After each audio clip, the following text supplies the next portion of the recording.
Coucou! Aujourd'hui, j'ai envie de partager quelques mots avec vous pour célébrer le masculin sacré, honorer et remercier tous ces hommes en chemin vers leur guérison intérieure et vers leur souveraineté. Pourquoi? Eh bien, tout simplement parce que je suis très touchée ces derniers jours d'avoir rencontré, échangé, découvert, accompagné des hommes en chemin. Des hommes qui ont le courage de partir à leur rencontre d'eux-mêmes, de descendre dans leur profondeur pour découvrir, conscientiser leur part d'ombre, pour reconnecter et dialoguer à leur petit garçon intérieur blessé, dans le but d'apprendre à mieux se connaître, dans le but de comprendre ce qu'ils vivent et pourquoi ils le vivent, de redonner du sens à leur existence, mais dans le but de reconnecter à l'amour véritable et inconditionnel d'eux-mêmes, du monde et des autres.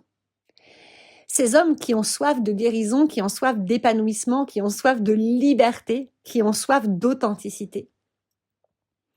Ce chemin, en tant que femme, je le connais pour être dessus depuis un certain nombre d'années maintenant. Je crois que ça a commencé il y a une quinzaine d'années. Et pour accompagner depuis plus de 8 ans maintenant, principalement des femmes sur ce chemin de découverte de soi, d'amour de soi, de guérison profonde et intérieure. Et j'ai accompagné des hommes, depuis toujours j'accompagne des hommes, mais c'est assez rare que ces hommes s'engagent sur le chemin. Souvent, ils viennent pour une séance, et puis éventuellement une deuxième, et très vite ils se referment, très vite ils se braquent, très vite ils fuient, ils évitent, ils repartent en arrière. J'ai vu des hommes de mon entourage commencer à s'ouvrir, reconnecter à leurs dons de magnétiseur par exemple ou de clairvoyance. J'ai vu des hommes s'ouvrir et commencer à pratiquer la pleine présence, la méditation, commencer à porter des pierres. Et puis tous ces hommes, je les ai vus se refermer. Ils ont ouvert à quelque chose et puis très vite, ils se sont refermés. Ils ont coupé avec tout ça pour revenir à leurs anciens fonctionnements, à leur schéma répétitif, limitant, pour revenir à leur personnage, à leur faux self. Et ici, il n'y a aucun jugement dans ce que je dis, ce sont uniquement des observations. J'ai constaté à l'époque que les hommes n'étaient peut-être pas prêts. Et j'ai appris, j'ai découvert, j'ai conscientisé au fil de discussions avec des hommes en chemin, avec des hommes qui développaient leur conscience tout comme moi, avec des hommes qui cherchaient à mieux se connaître, tout comme moi je cherchais à mieux me connaître, avec des hommes ouverts d'esprit, avec des hommes qui tentaient, qui faisaient de leur mieux pour réouvrir leur cœur aux femmes, aux hommes, aux humains, à la vie, à l'amour. Toutes ces discussions que j'ai pu avoir avec des hommes qui sont plus ou moins avancés sur ce chemin, on parle de chemin d'éveil, moi j'aime pas trop ce mot-là, je dirais sur ce chemin de révélation à soi et de guérison intérieure. Et tout ça m'a profondément nourri, touché, m'a profondément appris sur les hommes, mais aussi sur le masculin sacré et donc sur moi aussi, sur le lien, la relation, le couple, la vie, le vivant, l'humain. Et je suis vraiment, vraiment très touchée parce que dernièrement, il y a plusieurs hommes qui sont venus à moi me demander des séances d'accompagnement en thérapie holistique et trauma informé. Et puis, je rencontre des hommes. Des fois, je croise des hommes. Je n'ai même pas l'occasion de leur parler, mais je ressens leurs énergies. Je les vois dans leur éveil. Je les vois vibrer. Je les sens vibrer plus haut que quand ils étaient dans leur conditionnement. Je croise des hommes dans des événements qui sont des événements liés partiellement ou totalement à la spiritualité, au développement personnel. Je parle aussi avec des hommes qui sont consciemment en chemin de guérison dans des liens sacrés, dans des contrats d'âme, qui sont réunis après des années de séparation. Et puis, j'écoute des hommes que je ne connais pas en vrai, mais que j'ai découverts sur les réseaux et qui partagent eh bien, toute leur prise de conscience, tout leur cheminement à d'autres hommes, d'autres qui accompagnent d'autres hommes pour permettre au masculin sacré de guérir. Et j'ai l'impression que ces derniers mois, ça a grandi. J'ai l'impression que les hommes commencent à être vraiment prêts. Ils sont de plus en plus nombreux actuellement à avoir cet élan, cette volonté intérieure puissante d'aller guérir, d'aller se rencontrer. Et ça me touche énormément. Simplement parce que de mon expérience, de ce que j'ai pu conscientiser, comprendre, apprendre des hommes que j'ai côtoyés, avec qui j'ai échangé sur le sujet, eh bien, j'ai constaté que l'homme, il a très très souvent cette injonction en lui de « tu dois être un homme ». C'est quoi un homme? C'est quelqu'un de fort, c'est quelqu'un de droit, c'est quelqu'un de ferme, c'est quelqu'un qui tient debout, c'est quelqu'un qui travaille dur, c'est quelqu'un qui se plaint pas, c'est quelqu'un qui ne pleure pas, c'est quelqu'un qui ne faiblit pas, c'est quelqu'un qui ne doit pas montrer sa sensibilité, ses émotions, sa vulnérabilité. L'homme a cette injonction de « je suis un homme, je suis un pilier, je suis fort, je dois tout faire seul, je dois tout porter seul ». Je n'ai pas le droit de demander de l'aide parce que demander de l'aide reviendrait à avouer que je suis fragile, à avouer que je suis vulnérable, à avouer que je n'arrive pas à tout faire seul. Et donc, si je n'arrive pas à tout faire seul, si je suis sensible, si je suis vulnérable, si je suis fragile, je ne suis pas un homme. Et donc, je serai indigne de moi. Je ne serai pas légitime, je serai une mauvaise personne, un mauvais humain. Alors là, je mets des mots qui sont les miens, mais voyez comment ça résonne chez vous, avec vos propres mots. Et peut-être si vous êtes un homme, vous pouvez prendre une pause, respirer, ou si vous êtes une femme avec beaucoup de yang et que vous portez aussi ces injonctions-là en vous, parce que peut-être vous êtes née femme alors que vos parents attendaient un homme, ou peut-être que vous êtes née dans une famille où l'homme a beaucoup été valorisé et la femme a été rabaissée. Peu importe, posez une main sur votre cœur, fermez les yeux. Et quand je vous dis, pour être un homme, il faut être fort, il faut être indépendant, il faut avoir besoin de personne. Être un homme veut dire ne pas pleurer, veut dire ne pas être faible, fragile, ne pas être émotif, ne pas être sensible.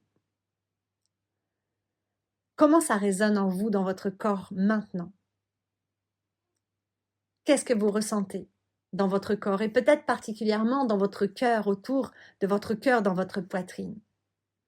Et simplement sans juger, sans chercher à nommer, sans analyser, simplement noter ce que vous ressentez. S'il y a une émotion, des émotions qui remontent, accueillez-les et observez ce que vous ressentez à travers ces émotions. S'il y a des sensations physiques qui remontent, notez-les, accompagnez-les, autorisez-les à vous traverser. S'il y a des pensées, des souvenirs, accueillez-les. Dites-leur que vous les entendez, que vous êtes là. L'homme, il a tellement porté cette injonction de « tu dois être fort, tu dois avoir besoin de personne, tu dois tout tenir tout seul, tu dois trimer dur, etc. » que très souvent, étant petit garçon, eh bien, il a très vite compris que ses émotions, sa sensibilité n'étaient pas les bienvenus. Et donc, il a très vite compris aussi que ses besoins intrinsèques, ses limites aussi, n'étaient pas les bienvenus, n'avaient pas d'importance. Beaucoup de petits garçons ont compris que pour être un homme, il fallait être dur, il fallait s'endurcir. Et pour s'endurcir, il fallait se couper de sa conscience corporelle, émotionnelle, subtile.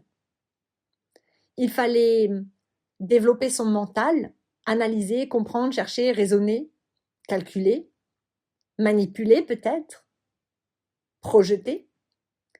Qu'il fallait travailler dur, être doué de ses mains peut-être, pour construire, bâtir, tenir, inventer, créer.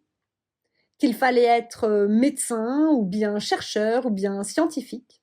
Bref, qu'il fallait être autoritaire, peut-être également. Et beaucoup de ces hommes, pour ne pas dire tous, parce que j'en sais rien, mais en vrai, j'ai envie de vous dire, et je crois profondément que tous ces petits garçons qui sont devenus des petits garçons blessés dans des corps d'hommes, mais en fait, ils n'ont pas appris à être hommes, parce que être homme, ce n'est pas être dur, être insensible, être indépendant, n'avoir besoin de personne, ne pas avoir de sentiments, ce n'est pas être rigide, être un pilier, etc. Non, ça, c'est être un surhomme ou c'est être un homme à l'ego surdimensionné et dysfonctionnel dans une société patriarcale et totalement dysfonctionnelle. Être homme, c'est comprendre que, homme ou femme, nous portons les deux polarités masculin et féminin en nous et que nous avons besoin et que naturellement, nous aurions dû apprendre à les réunifier.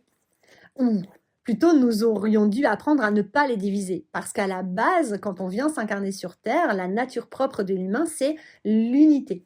Donc nous sommes unifiés dans notre yin-yang. On ne dit pas yin et yang, on ne dit pas yin ou yang, on dit yin-yang. Parce que yin-yang, c'est une unité composée de deux polarités, mais qui ne sont pas polarisées en fait, qui sont unifiées. Le yin, le yang forment une unité yin-yang. Et naturellement, nous aurions dû être unifiés dans notre masculin-féminin sacré et ne pas faire la différence entre les deux, et ne pas refouler l'un ou l'autre, et ne pas réduire ou minimiser l'un ou l'autre, et ne pas non plus surdévelopper l'un ou l'autre. Sauf que cette société patriarcale, dysfonctionnelle, capitaliste, nous a poussés depuis des millénaires vers cette division, vers ce rejet, cette soumission, cette réduction du yin pour valoriser, surdévelopper, suractiver le yang. Ce qui a créé énormément de déséquilibre, énormément de souffrance dans ce monde. Et l'homme, il a besoin de guérir dans son yin comme dans son yang à l'intérieur de lui, actuellement. Pourquoi ? Parce qu'il a appris à rejeter sa polarité yin, donc féminin sacré, et tous les attributs reliés à cette polarité. Et donc, il a souvent surdéveloppé le yang. Quand ça n'a pas été l'inverse, bien sûr, ici, je parle de ces hommes qui portent en eux cette injonction, mais ils ont pu en parallèle ou bien totalement aller à l'opposé et donc rejeter être un homme parce que ça a été trop violent pour eux et donc vouloir être femme à l'extrême ou bien simplement ne pas vouloir être homme et refuser d'incarner pleinement l'homme qu'ils sont, en devenant très yin ou en ayant peur de développer leur leadership, leur autorité naturelle saine, leur capacité à se positionner, leur courage, leur détermination, etc. Parce qu'ils ont fait l'amalgame étant enfant entre toutes ces belles capacités et compétences naturelles avec l'autorité abusive et la souffrance d'être trop homme, d'être sur-homme, d'être coupé de son yin. Alors oui, si tu es incarné dans un corps d'homme, tu es venu pour manifester dans la matière les attributs masculins, plus que les attributs féminins. Mais tu portes en toi les deux. Si tu es né femme, tu es venu pour apporter dans la matière les attributs du féminin. Mais tu portes en toi les deux. Et c'est important d'être chacun équilibré dans nos deux polarités, d'être unifiés. Et c'est le chemin qui nous est demandé par la vie actuellement, à nous tous les humains, et que tous les êtres révélés à eux-mêmes et qui cheminent vers cette harmonie intérieure, vers cette unification, ont conscientisé ces dernières années ou ces derniers mois, c'est que la vie nous demande d'aller justement apaiser le yin, le yang, de guérir les deux polarités pour les réunifier et qu'elles ne soient plus polarisées, qu'elles soient unifiées, qu'elles ne forment plus qu'un à l'intérieur de nous. Ne plus différencier le yin du yang, ne plus séparer le yin du yang, ne plus comparer le yin au yang, et simplement apaiser toutes les blessures en lien avec le yin, toutes les blessures en lien avec le yang, de réunifier tout ce petit monde à l'intérieur pour retrouver l'unité et donc la sécurité intérieure et donc l'équilibre, l'harmonie et donc la souveraineté, la complétude, la plénitude. Tout ça nous ramène où? Ben dans le cœur. Ok? Le cœur, c'est le centre. Je vous dis toujours, votre cœur, c'est votre boussole intérieure. C'est l'intelligence du cœur, c'est la voix de l'âme. C'est le cœur qui sait. Le cœur saura toujours vous guider. Il sait ce qui est bon et ce qui est juste pour vous, comme il sait ce qui n'est pas bon et ce qui n'est pas juste pour vous. Et quand on apprend à l'écouter, et c'est ce que nous faisons sur ce chemin de guérison intérieure, on apprend à laisser le cœur nous guider et à mettre le mental au service de ce cœur. Mais ça, c'est une forme d'aboutissement. C'est quelque chose qu'on découvre en chemin et qu'on développe en chemin jusqu'à aboutir à une certaine maîtrise qui va encore se développer et croître toute la vie, puisque la vie est évolution permanente, bien évidemment.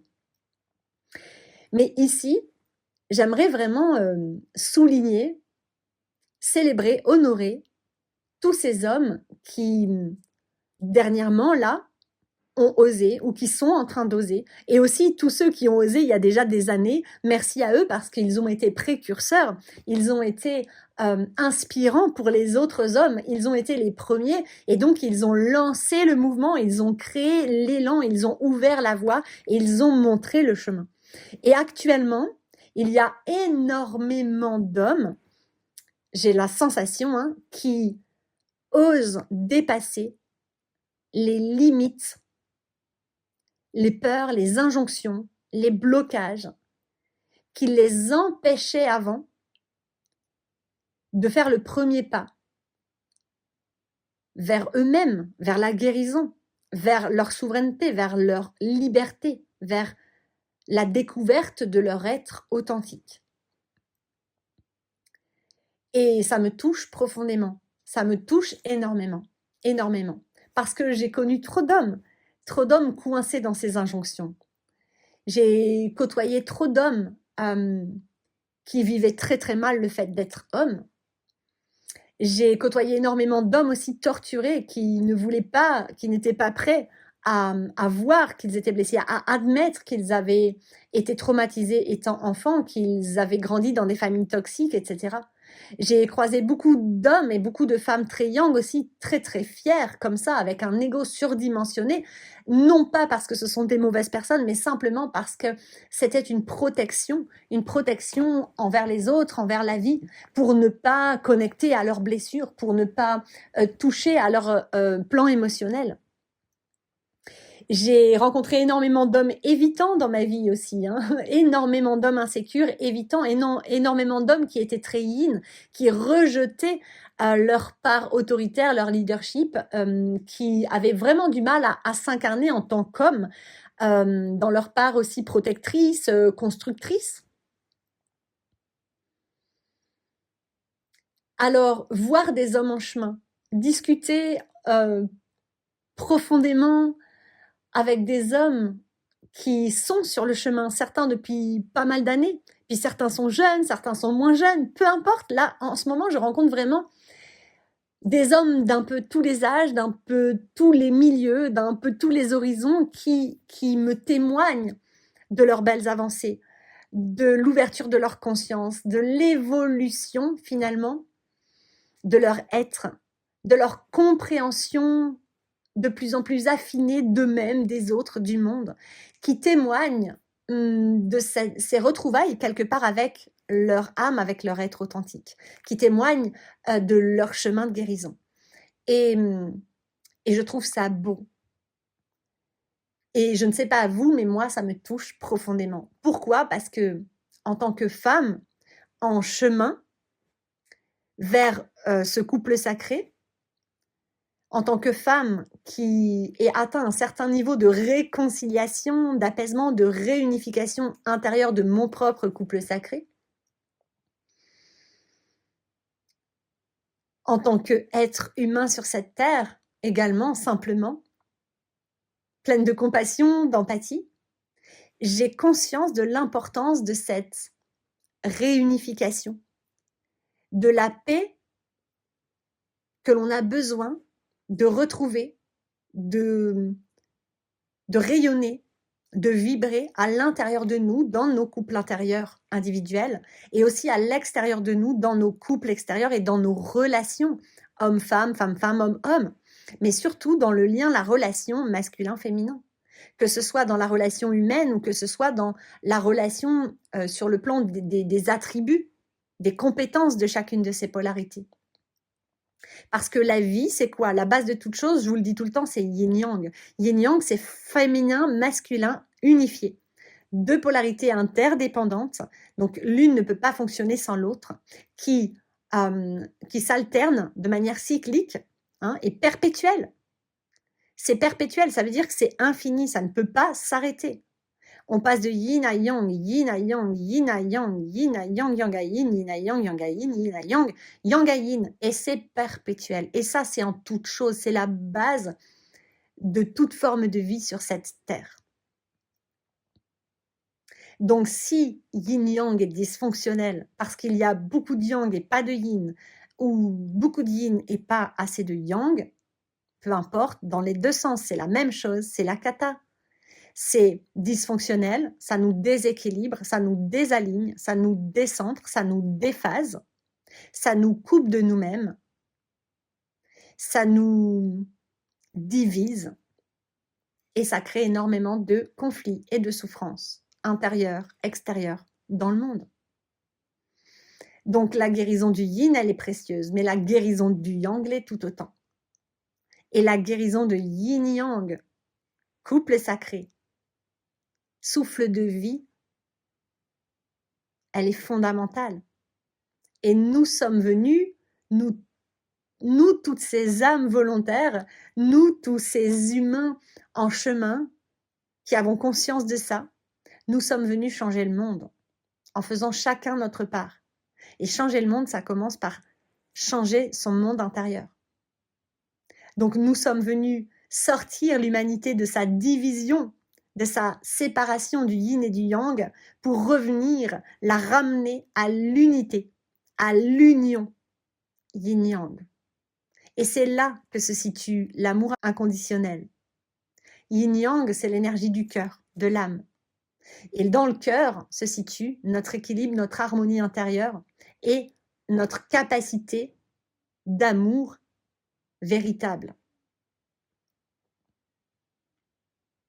Et cette ouverture de cœur ne peut pas se faire si on ne réconcilie pas yin-yang, en allant guérir les blessures liées à l'affect, liées à l'amour, liées à l'attachement, liées au relationnel de notre yin et de notre yang. Et tous ces hommes qui pendant très longtemps ont été bloqués, freinés par cette peur de « waouh, mais si je demande de l'aide, ça fait de moi quelqu'un de fragile, donc ça fait de moi quelqu'un qui n'est pas un homme, donc ça fait de moi quelqu'un de pas bien, quelqu'un de pas assez, quelqu'un de vulnérable, un imposteur, quelqu'un qui n'est pas le bienvenu, quelqu'un de pas méritant, de pas légitime, etc. » Et pendant très longtemps, et encore aujourd'hui très certainement, il y a des hommes qui n'ont pas osé aller demander de l'aide et qui se sont persuadés qu'ils n'avaient pas besoin d'aide, qui se sont persuadés que non, leur enfance a été sereine, saine, qu'ils n'avaient pas de mémoire traumatique, qu'ils n'avaient pas de blessures, que tout allait bien. Et tous ces hommes qui ont évité, qui ont fui, qui ont caché, qui ont étouffé leurs blessures, leur mal-être, leur déséquilibre, et qui les ont fuis de toutes sortes de façons, peut-être en allant compenser avec des jeux d'argent, avec l'addiction au porno, l'addiction au sexe, enchaîner des rencontres, qui l'ont peut-être compensé par l'alcool, la cigarette, les drogues, le travail. Beaucoup d'hommes vont travailler pour fuir le relationnel, pour fuir ce qui se passe dans leur corps, le ressenti. Et ça ne fait pas d'eux des mauvais hommes. Ce que j'essaye de vous dire ici, c'est que tout ça, c'est régi par les blessures émotionnelles et affectives profondes, par les mémoires traumatiques, dans les liens d'attachement, dans le lien de connexion à l'amour de quand ils étaient enfants, tout comme pour les femmes. Ils ont exactement le même chemin à faire que pour nous les femmes, les injonctions étant un peu différentes, mais étant quand même assez similaires. Et leur comportement de compensation, d'addiction, de fuite, d'évitement sont poussés, sont dirigés même par leur enfant blessé intérieur. Ce petit garçon qui a été forcé à devenir homme trop tôt, à devenir dur trop tôt, à devenir fort trop tôt, à se couper de tout son plan yin, de toute la part de lui qui a trait au féminin sacré. Donc vulnérabilité, émotion, sensations corporelles, sentiments, compassion, empathie, tout ça. Il a souffert, ce petit garçon. Ça a été extrêmement dur pour lui. Il a dû obéir pour survivre. Il a dû se suradapter pour survivre. Et donc, pour pouvoir survivre, il s'est ancré dans des croyances très limitantes que si je suis homme, je dois être fort. Je dois être capable de tout. Je n'ai pas besoin d'aide. Demander de l'aide égale être une femmelette égale ne pas être un homme égale danger. Je ne dois pas pleurer. Je ne dois pas montrer ma vulnérabilité. Je ne dois pas être fragile.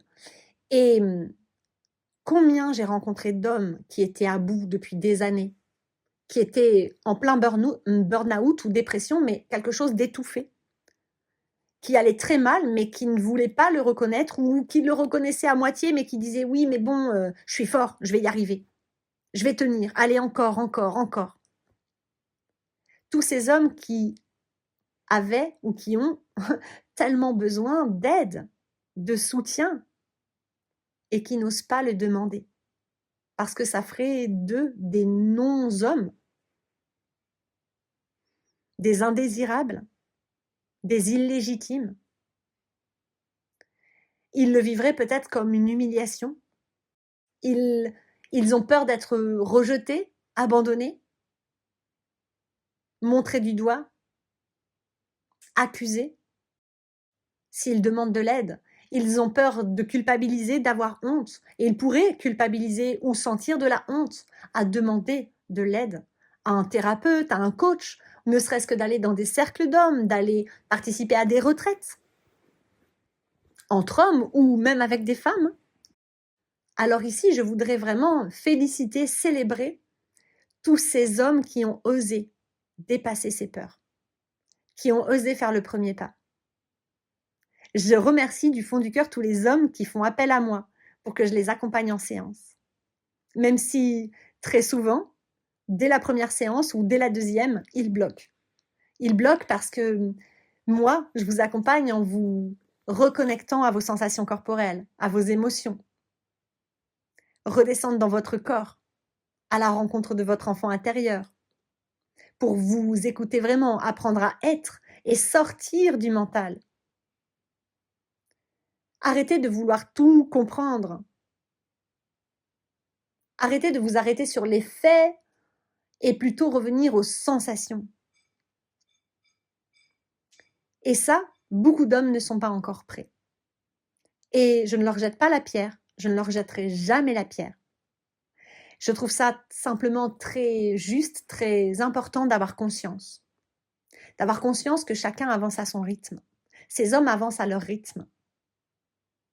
Et je remercie tous les hommes précurseurs, tous ces hommes qui sont déjà en chemin depuis 10 ans, 20 ans, 30 ans, peut-être même plus, sur ce chemin d'éveil, quel qu'il soit, parce qu'il y a plein d'entrées sur ce parcours de révélation à soi, vers la souveraineté, il y a plein de chemins possibles à emprunter.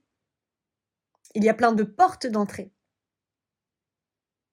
Et je remercie du fond du cœur tous ces hommes qui ont osé se remettre en question, se regarder en face, qui osent demander de l'aide, malgré qu'ils peuvent se sentir très, très inconfortables avec ça.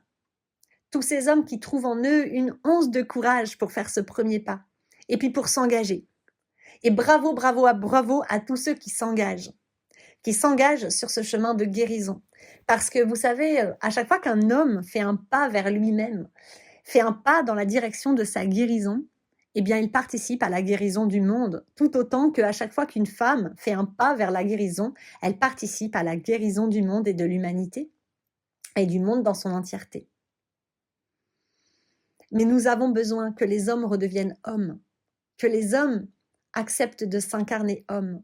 Nous avons besoin que l'homme réincarne son masculin sacré, qu'il guérisse de ses blessures affectives pour retrouver de la sécurité en lui, parce que nous avons besoin d'hommes conscients, protecteurs, libres, nourriciers, d'hommes créateurs, ingénieux. Mais nous avons besoin d'hommes leaders, d'hommes inspirants, de guides, d'enseignants, de pères, de frères, d'amis sur qui l'on peut compter. Le masculin sacré, dans ce qu'il a de plus sacré, il représente le don, l'extériorisation. D'ailleurs, l'homme a un corps qui est fait pour donner, la femme a un corps qui est fait pour recevoir.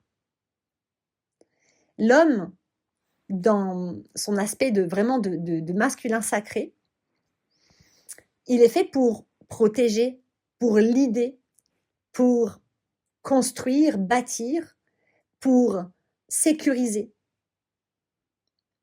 Quand on est enfant, c'est le père qui donne confiance en soi, parce qu'il observe son enfant évoluer, il le laisse découvrir le monde, il le laisse faire des essais, tomber, s'écorcher, mais il n'est pas loin.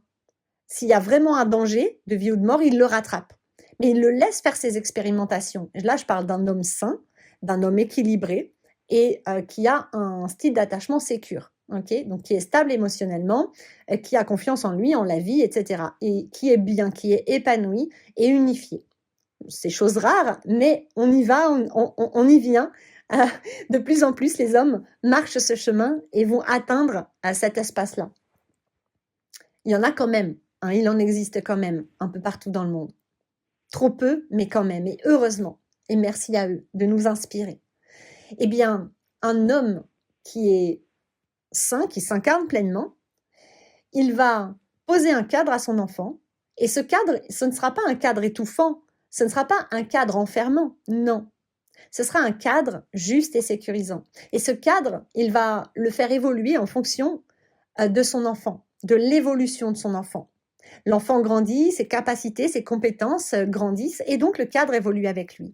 Mais l'homme, dans le couple de parents, hein, mère-père, le père, l'homme-père, il est là pour être un repère. La mère, c'est une merveille, c'est une mère veilleuse qui veille, la mère veilleuse, elle veille au grain, et le père, c'est le repère. Okay, il pose un cadre dans lequel l'enfant peut s'exprimer, est libre d'être spontané, créatif, imaginaire, intuitif. Il va découvrir le monde dans ce cadre et il sait que quoi qu'il arrive, s'il tombe, son père sera là pour le relever, pour le réconforter, lui dire « Ok mon fils, t'es tombé, oui ça fait mal. Si t'as envie, tu peux réessayer. Je suis là, je t'encourage. » Et c'est ça qui va donner à l'enfant la confiance en lui. La confiance en lui, en son père, en l'autre être humain, en le monde. Et à côté de ça, la mère veilleuse, elle va connecter à l'enfant, elle va le nourrir, elle va lui donner vraiment la caresse, le contact, la chaleur humaine, le peau à peau, le corps à corps. Elle va être là pour apporter vraiment toute cette chaleur, cette connexion, ce lien. Et elle va répondre aux besoins du bébé au début, hein, besoin de manger, d'avoir chaud, d'avoir froid, enfin d'être rafraîchi, d'être réchauffé, d'être porté, d'être sécurisé, réconforté, etc.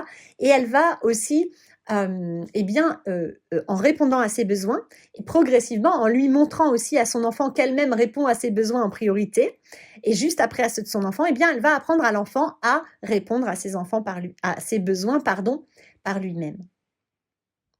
Et ce qui va se passer, c'est que l'enfant, quand on est tout le temps en train de répondre à ses besoins, et surtout à ses besoins de réconfort, à ses besoins affectifs, de câlin, de contact, d'être porté, d'être réconforté, de chaleur, etc., l'enfant va alors développer la sécurité en lui. Parce que la sécurité vient du fait que nos besoins soient comblés au moment où ils ont besoin de l'être. Donc la mère va vraiment apporter cette sécurité à son enfant, une mère équilibrée, saine, pleinement incarnée, bien sûr pleinement épanouie, ou en tout cas suffisamment épanouie. Et le père va apporter le repère et donc la confiance. Et à eux deux, dans un couple équilibré, conscient, allié, eh bien les deux vont apporter à leur enfant les bases de l'épanouissement et d'une vie saine et harmonieuse et heureuse, confiance et sécurité. Sauf que dans cette société, c'est très rare que ça nous arrive. Enfin, c'est très rare, c'est assez rare. On est très très nombreux à avoir eu des parents dysfonctionnels parce qu'ils n'étaient pas matures émotionnellement, parce qu'eux-mêmes ont eu des parents immatures émotionnellement. On est très nombreux à avoir eu ou à avoir encore des parents qui sont restés des enfants blessés dans des corps d'adultes, qui ont fait du mieux qu'ils pouvaient, mais qui ont fait bien des erreurs. Des mères qui se sont coupées du contact, surtout depuis les années 50, je crois, bon, bref, peut-être un peu avant, quand il y a eu deux hommes scientifiques, psychologues scientifiques ou psychiatres scientifiques qui ont dit au monde occidental qu'il fallait laisser crier les enfants, pleurer les enfants, que ça ferait d'eux des enfants indépendants, des enfants forts, que la tendresse n'était pas la bienvenue, que l'émotivité n'était pas la bienvenue, etc. Ça a fait des dégâts majeurs, extrêmement importants sur une grosse partie de la population des pays développés. Les mères n'ont pas donné assez de tendresse, n'ont pas été assez présentes, n'ont pas suffisamment répondu aux besoins de leurs enfants, ou bien alors se sont sacrifiées pour leurs enfants. Donc tout ça, c'est dysfonctionnel. Puis de l'autre côté, des pères qui soit ont rejeté leur autorité, qui se sont effacés, qui se sont sentis castrés, qui n'ont pas osé prendre leur place, qui n'ont pas été présents, qui n'ont pas posé de cadre, par peur d'être autoritaires abusifs. Ou bien tout l'inverse, des pères qui ont été trop, parce qu'ils ont suivi ce qu'on leur a dit, ils ont obéi, ils sont devenus forts, exigeants et des fois trop durs, et qui ont été abusifs, intrusifs, ou bien trop autoritaires ou violents, et qui sont devenus une menace. Au lieu d'être un repère sécurisant pour l'enfant, ils sont devenus la menace de l'enfant. Donc souvent, on a grandi avec un père soit absent, soit menaçant, et une mère soit absente, soit intrusive, ou soit froide et distante. Ce qui fait de nous des êtres humains dysfonctionnels. Et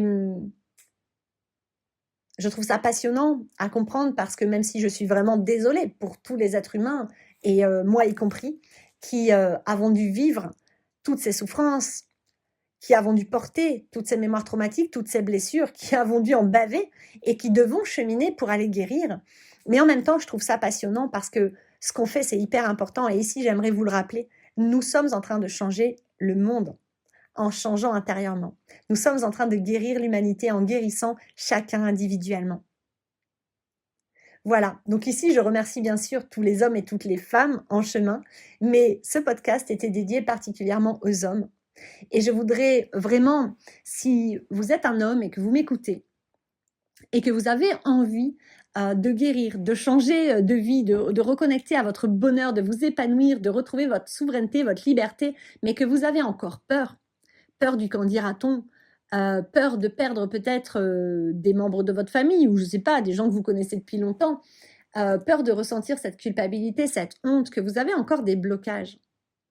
J'ai envie de vous dire, accueillez-vous, mais essayez simplement de vous poser cette question. Si je ne trouve jamais le courage. En fait, le courage, vous l'avez. N'oubliez pas que le courage, vous l'avez en vous. Il n'a jamais disparu. Il a toujours été là. C'est simplement que vous l'avez peut-être jamais encore trouvé parce qu'on ne vous a pas appris qu'il était là. Mais si vous ne contactez jamais votre courage, de vous regarder en face, d'aller vous remettre en question ou alors d'aller demander de l'aide à une thérapeute, à un coach, à, je sais pas, suivre une retraite, à un psy, quelqu'un qui pourrait vraiment vous aider à y voir plus clair. Qui pourrait vous aider à mieux vous comprendre et qui pourrait vous aider vraiment à aller vous rencontrer et vous libérer, guérir de vos blessures. Si vous ne trouvez jamais le courage d'y aller, de passer le cap, imaginez-vous dans, je sais pas, 40, 50, 60 ans, sur votre lit de mort, quand il sera temps pour vous de partir. Et que vos enfants, vos petits-enfants vous poseront la question, ben, toi, durant ta vie, t'as fait quoi de ta vie? Papa, grand-père, papy, arrière-grand-père? Qu'est-ce que tu as fait dans ta vie et qui te rend fier aujourd'hui? Qu'est-ce que tu as fait qui a nourri le monde, qui a servi l'humanité, ou bien le monde, le règne animal, végétal, peu importe? Vous répondriez quoi? Et puis si on vous demande, ce serait quoi tes regrets? Qu'est-ce que tu aurais aimé faire mais que tu ne t'es pas autorisé à faire? Vous répondriez quoi? Et puis simplement de laisser infuser ça, et simplement ensuite de vous demander qu'est-ce que j'aimerais répondre. Est-ce que j'aimerais répondre je regrette tout ça, tout ça, tout ça, tout ça, tout ça?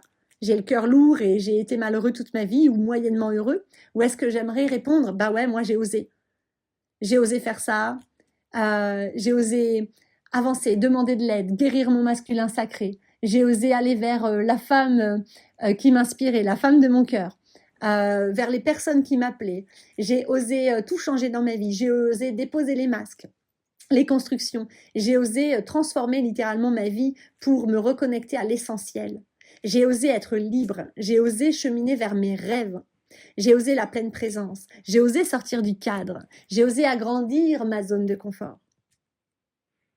J'ai osé vibrer l'amour, la vérité, l'authenticité. J'ai osé m'ouvrir. J'ai osé reconnecter à ma multidimensionnalité. Et puis, j'ai accompli des choses dont je suis fière. J'ai participé au changement de paradigme. J'ai fait du bien autour de moi. J'ai aidé à réparer peut-être les erreurs que j'avais faites, que mes parents avaient fait, que mes ancêtres avaient fait. J'ai co-créé, j'ai coopéré et j'ai rêvé. J'ai pris du plaisir, je me suis éclatée, j'ai kiffé ma vie. Qu'est-ce que vous préféreriez répondre à vos enfants, à vos petits-enfants? Voilà, j'espère que cette petite question vous permettra de reconnecter en vous à ce courage, cette force intérieure, cette puissance, cette volonté qui vient de votre âme et qui est là, elle a toujours été là. Et elle sera toujours là.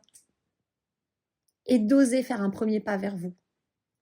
Et n'oubliez pas que vous avez le droit de demander de l'aide. Vous avez, au contraire, vous méritez d'être aidé. Parce que être aidé par la bonne personne, ou par les bonnes personnes, ça permet de gagner du temps. Ça permet de gagner en efficacité aussi. Ça permet d'éviter bien des burn-out, bien des dépressions, bien des nuits noires de l'âme. Voilà. Ici, j'ai envie de vous envoyer tout plein d'amour et de vous dire à bientôt. J'espère que ce podcast vous a plu. Bye bye.